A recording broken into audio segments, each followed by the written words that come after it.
You are locked in a stone cell beneath the greatest arena ever built. Above you, 50,000 Romans just watched your husband die fighting a lion.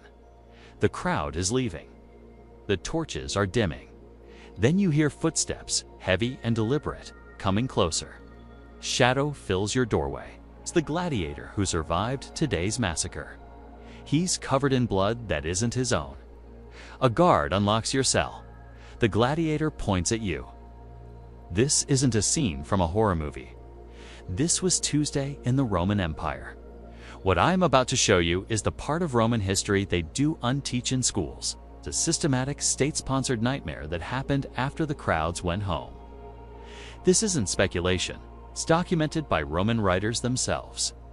And the evidence is literally carved into the walls beneath the Colosseum. If you stay until the end, you'll never look at ancient Rome the same way again. Hollywood has been lying to you about gladiators for decades. Gladiator Spartacus. These films show you the blood and the combat, the honor and the rebellion. What they do and show you is what happened in the hours after the games ended, when the public spectacle transformed into something far more sinister. I'm talking about a system so disturbing that modern historians created a new Latin term to describe it. Victoria Carnales, the carnal victory. Now, the Romans themselves never called it that, because to them, it was uneven remarkable enough to need a special name. It was just normal. Here's what we know for certain. Roman writers like Martial, Juvenal, and Seneca documented a world where conquered women were warehoused beneath arenas and distributed as prizes. Not metaphorically, literally handed out like rations to gladiators who performed well. The Roman state, the government itself, operated this system with the same bureaucratic efficiency they used to build aqueducts and roads. Think about that. The same civilization that gave us concrete and representative government also perfected the industrialization of sexual violence. Before we go deeper, I need you to do something. Look at the like button right now. You believe hidden history deserves to be exposed, even when it's uncomfortable. Hit that button and drop a comment telling me where in the world you're watching from.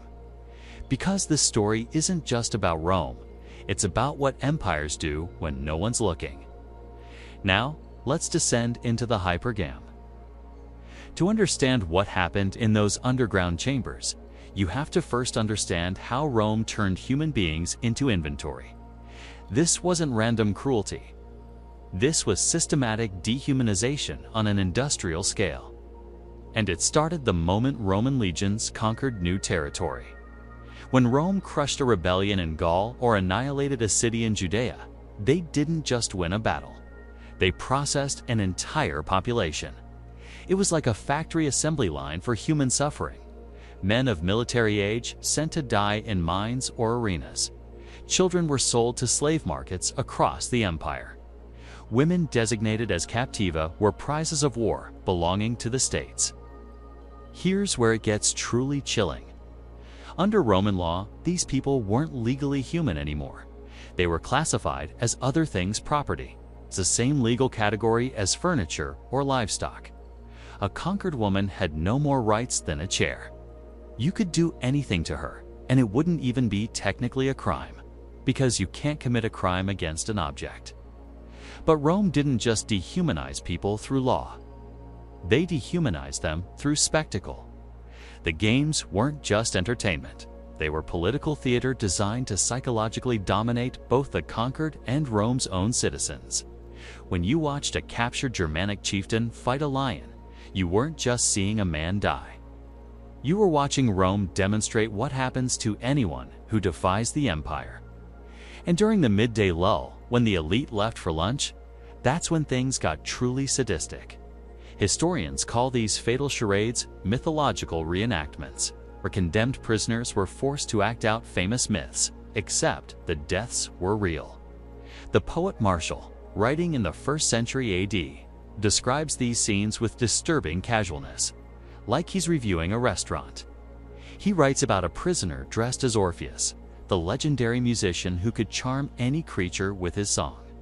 They led him into the arena with a lion and released a bear. Martial notes, almost disappointed. that this time the music didn't work as the bear mauled the man to death, while 50,000 people ate honeyed dates. In another passage, and I'm warning you, this is deeply disturbing, Marshall describes a woman forced to reenact the myth of Pasiphae, who mated with a sacred bull. For this prisoner, it meant being publicly assaulted by an animal in front of thousands of spectators until she died from her injuries. Read that again. The Roman state designed a system where human beings were raped to death by animals as lunchtime entertainment. This wasn't the sick fantasy of one mad emperor. This was decades of standard operating procedure. Senators brought their children to watch. The events were advertised on walls throughout the city. Vendors sold snacks. Marshall himself notes that whatever myth tells us, the arena makes real.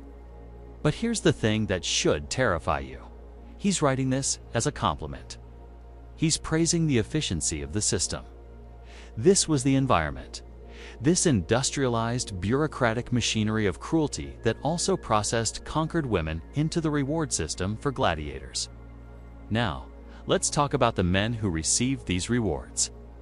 Gladiators existed in a bizarre contradiction that Rome never fully resolved. They were simultaneously the lowest and highest members of society, slaves with less legal status than a dog, but celebrities whose faces appeared on mosaics and whose names were graffitied on walls by adoring fans. Women of the aristocracy were obsessed with them. Ancient graffiti from Pompeii calls one gladiator the sigh of the girls and another the glory of the ladies. There are documented cases of noble women sneaking into gladiator barracks, paying off guards for private encounters. The gladiator Sergius apparently had affairs with multiple married patrician women, causing enormous scandals. Even stranger, their bodily fluids were commodified. Gladiators' sweat was collected after fights, mixed with olive oil, and sold as an aphrodisiac and beauty treatment. Think about that level of celebrity worship. These are enslaved men whose perspiration is being bottled and marketed to the upper classes. But Rome lived in constant terror of these men. The Spartacus Rebellion, which happened in 73 BC, was burned into Roman cultural memory. 78 gladiators had escaped, raised an army of 70,000, and nearly brought Rome to its knees. For 2 years, they humiliated legion after legion. When Rome finally crushed them, they crucified 6,000 survivors along the Iron Way, one body every 40 meters for 200 kilometers. A forest of crosses stretching from Rome to Capua. That trauma never left the Roman psyche. Every time a gladiator picked up a sword, every lanista who ran a gladiator school, and every spectator in the stands, they all remembered that these men had once come terrifyingly close to burning Rome to the ground. So, how do you control incredibly dangerous, incredibly valuable men who have legitimate grievances and the combat skills to act on them? You use a combination of brutal punishment and calculated rewards. Extra food rations, prize money, and freedom after enough victories. But the sources hint at something else, something more primal. Access to conquered women. The documentation here is frustratingly scattered. Roman writers mention it in passing, like it's too obvious to explain in detail. But when you piece together references from Martial, Juvenile, and later sources, a pattern emerges. After a particularly impressive victory, particularly during the major games funded by the emperor or wealthy senators, gladiators who survived and fought well were given what ancient sources vaguely refer to as privileges of the victor. Modern historians reading between the lines and cross-referencing with what we know about military rewards and slave management believe this often meant access to female captives held beneath the arena. The process appears to have been chillingly bureaucratic. The gladiator would be brought down into the hypogeum, the vast underground network beneath the arena floor. Still wearing his armor, still covered in the blood and sand of the arena, a ludus official or an arena administrator would act as an escort. They'd walk through tunnels lit by oil lamps, past the animal cages and the mechanical lifts until they reached a specific section of holding cells. These weren't general prison cells. archaeological evidence from various amphitheaters across the empire in Capua, Pompeii, and even beneath the Colosseum itself reveals small chambers with distinctive features. Stone benches, iron rings anchored into walls at waist height and near the floor, and doors that lock from the outside. Some rooms show evidence of chains permanently mounted to the architecture. The women held in these cells were called captive itemati, condemned war captives. They'd already been processed through Rome's bureaucracy of conquest. Their names were recorded in ledgers by officials called a commentary who tracked state property. Each woman was assigned a number and a category based on her origin: Germanica, Britannica, Parthica. The gladiator would be shown a row of cells. Some accounts suggest he could choose. Others imply women were simply assigned, like equipment being checked out of a warehouse. Either way, a guard would unlock the designated cell. The woman would be brought out, or the gladiator would enter, and the door would be locked again.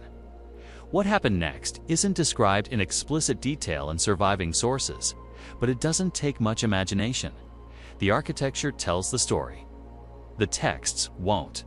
Here's what makes this especially sinister. This wasn't a crime. It wasn't even viewed as morally questionable by most Romans. This was part of the operational budget of the games. The logistics of Victoria Carnales were handled by the same administrators who scheduled animal fights and maintained arena equipment. From the state's perspective, this system solved multiple problems elegantly. It rewarded loyal gladiators cheaply. Conquered women cost the state nothing, as they were already classified as spoils of war. It reinforced the gladiator's sense of power and privilege without actually giving him any real freedom or authority. And it sent a message to both the gladiator and the conquered people. This is what Roman dominance means. Your victory in the arena earns you the same right the emperor has: absolute power over the conquered. One Roman writer whose name is lost but whose work is quoted by later historians put it bluntly: the victor claims his prize in the same manner the empire claims its provinces by right of conquest. Let's talk about the physical spaces where this happened, because the archaeology is damning. When archaeologists first excavated beneath the Colosseum in the 19th century, they were primarily interested in the impressive engineering, the elevator systems that lifted animals to arena level, the complex tunnels for moving personnel and equipment. But as excavations continued, they found something they didn't expect: specialized chambers that served no obvious logistical purpose. These rooms are small, typically 10 to 15 square meters. They're located in a separate section of the hypogeum, away from animal cages and gladiator-ready rooms. Their distinctive features are what make modern archaeologists uncomfortable. Stone benches line the walls, but unlike benches in other chambers, these are built at a specific height. Iron rings are anchored into the walls at multiple heights, some at floor level, some at waist height, and some higher. The doors are heavy, wood reinforced with iron, and they lock from the outside. The walls in several chambers show evidence of scratching, desperate fingernails trying to dig through solid stone. The Roman historian Cassius Dio, writing in the 3rd century AD, mentions that beneath major amphitheaters were chambers for those awaiting their use. The phrasing is deliberately vague, but in context, he's discussing the logistics of the games, specifically the management of human resources. But the most disturbing evidence comes from graffiti. In the hypogeum, beneath the amphitheater in Capua, the same city where Spartacus launched his rebellion, archaeologists found scratch marks on cell walls. Some are in Latin, others in languages from across the empire. Most are fragmentary, but a few are legible. One written in crude Latin by someone clearly not a native speaker translates roughly to, "I was Aemilia of the Brigantes. I saw my children killed. Now I am nothing." Another, in what appears to be Celtic, has been translated as, "To any god who listens. Let me die before tomorrow." These aren't the voices history typically preserves. Roman chronicles name emperors and generals and track military victories and architectural achievements. They don't record the names of conquered women cataloged as property. but the stones remember. The architecture itself tells us something crucial. This system was designed for efficiency and repetition. These weren't improvised assault locations. They were purpose-built, maintained facilities with specific design features meant to facilitate what happened inside them. Compare this to how Rome handled other aspects of gladiatorial management, and the pattern becomes clear. Gladiator barracks, animal facilities. Weapons storage. Every element of the arena infrastructure was carefully planned and standardized across the empire. The captive chambers fit the same pattern. This was state-sponsored infrastructure for systematic abuse. Some historians argue we shouldn't read too much into these chambers, that they could have been used for various purposes, and that we're projecting modern concerns onto ambiguous evidence. But when you combine the architecture with the literary references, the pattern of Roman military culture, and basic logic about how the system functioned, the picture becomes painfully clear. Now we have to confront the hardest part of this story: what this actually meant for the women trapped in this system. History is almost completely silent on their individual experiences. We don't have diaries. We don't have testimony. What we have are ledgers that list them as numbers and property inventories that describe them like livestock. Female, Germanic, approximately 20 years old. Good health assigned to Colosseum holding. But we can reconstruct the nightmare from what we know about the conquest process. These women weren't random prisoners. They came from specific contexts of absolute trauma. When Rome conquered a region that resisted, say during the Dion Wars or the suppression of the Britannic Revolt led by Boudica, the aftermath was methodical. Roman military procedure dictated that after the final battle, the civilian population would be processed. Men of fighting age were killed or enslaved for hard labor. Children under a certain age were separated and sold to slave markets in the East, where they'd never see their homeland or families again. Women of childbearing age were designated as captive and transported in chains to holding facilities. For a woman in this situation, the journey to the arena was already a descent through multiple circles of hell. You'd watched your village burn. You'd seen your children torn from your arms, screaming. You'd been chained to dozens of other women and marched hundreds of miles to Rome. You'd been stripped, examined like livestock, assigned a number, and locked in a cell beneath the greatest monument to the civilization that destroyed everything you knew. The waiting was its own form of torture. You could hear everything. The roar of the crowd above as people you might have known were executed in creative ways for entertainment. The screams of animals being slaughtered. The cheers when a gladiator delivered a particularly skillful killing blow. And you knew you'd never leave. There was no ransom system, no prisoner exchange. Rome didn't negotiate with the conquered. Your people back home, if they even survived, would never know what happened to you. You'd simply disappear into the machinery of empire. Then came the footsteps, the cell door opening, the choice being made. And the door closing and locking again with you on the wrong side of it, with a man who just spent the Octome killing people for entertainment. Roman law provided no protection. You couldn't appeal to magistrates because legally you weren't a person. You couldn't even commit suicide. One of the few escapes Roman culture sometimes viewed with respect, because if you somehow managed it, you'd be depriving the state of its property, and your body would still be used, just differently. This was psychological warfare on a civilizational scale. The humiliation of conquered women wasn't a side effect of Roman military policy. It was a deliberate strategy. The goal was to break the spirit of resistance so thoroughly that future generations would uneven dare to think about defying Rome. Ancient texts clearly state that the Jewish revolt was crushed in 70 AD. The historian Josephus records that Romans deliberately took Jewish women to be distributed among the legions and the games specifically to demonstrate. Two survivors that not only had they lost their sovereignty, but they'd lost any ability to protect their families. The message was clear. Resist Rome, and this is what happens to your daughters. But occasionally, this system broke in unexpected ways.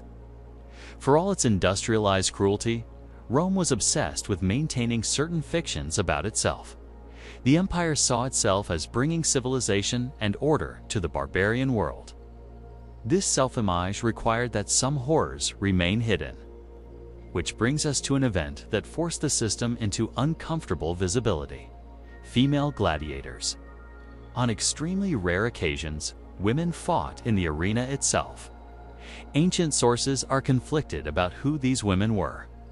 Some were clearly slaves forced to fight, but others appear to have been noble women who, in a culture that gave women almost no agency, saw the arena as a perverse form of power and celebrity. The very existence of gladiatresses scandalized Rome's elite.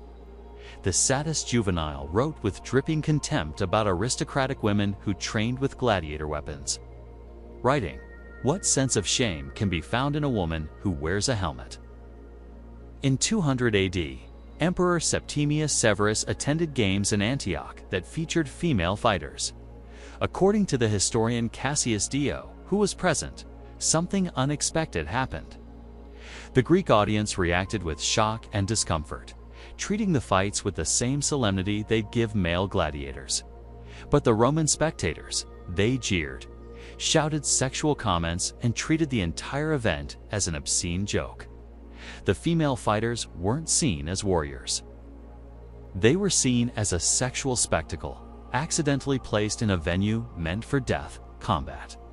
Cease was reportedly mortified, not by the violence itself, but by how crudely his fellow Romans reacted.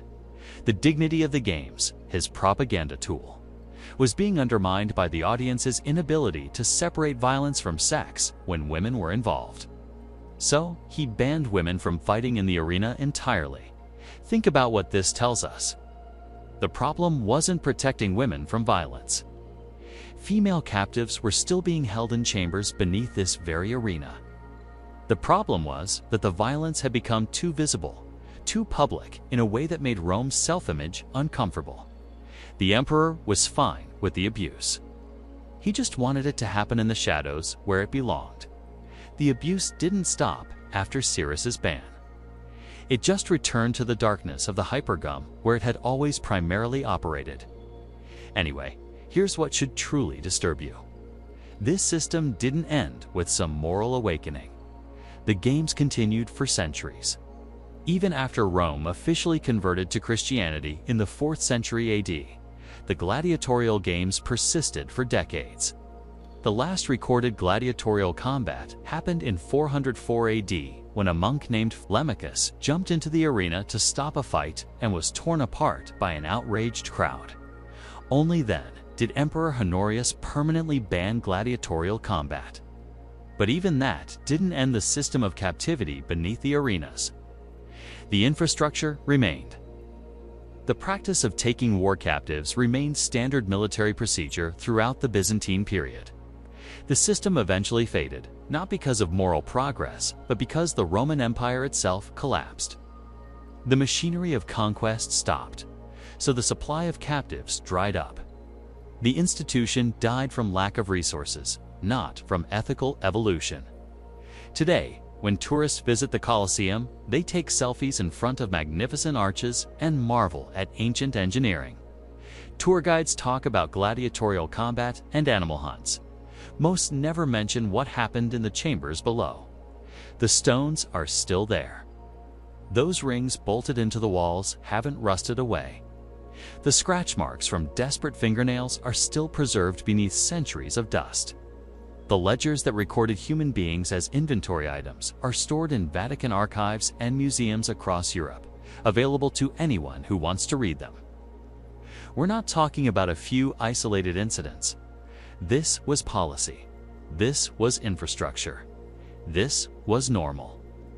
The Colosseum stands as a monument to what empire actually means.